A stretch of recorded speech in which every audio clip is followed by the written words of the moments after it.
Boy, as soon as I hear that question, one word pops out of my brain, and that's the word complacency.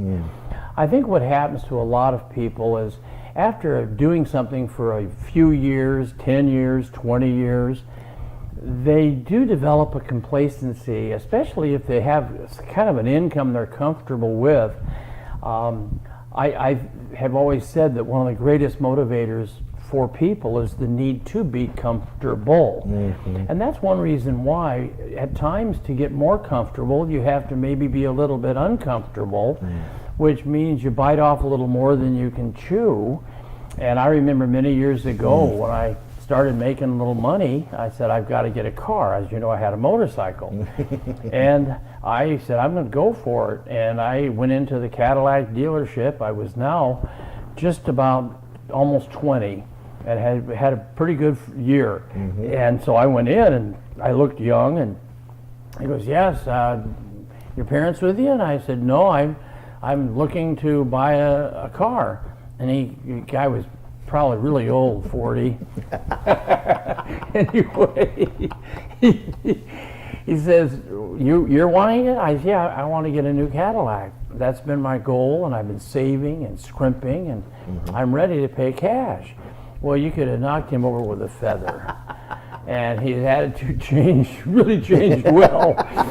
But there was an example again. I had taken a picture of a new Cadillac, had it in my home on the wall, and that's kind of one of the things successful people do.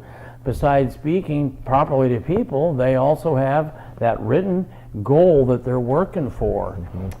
It can be a vacation, it can be a cruise, it can be anything that turns you and your family or your loved ones on, that makes you get out there and bust your backside, stay focused, reach your goals, and have a much better life.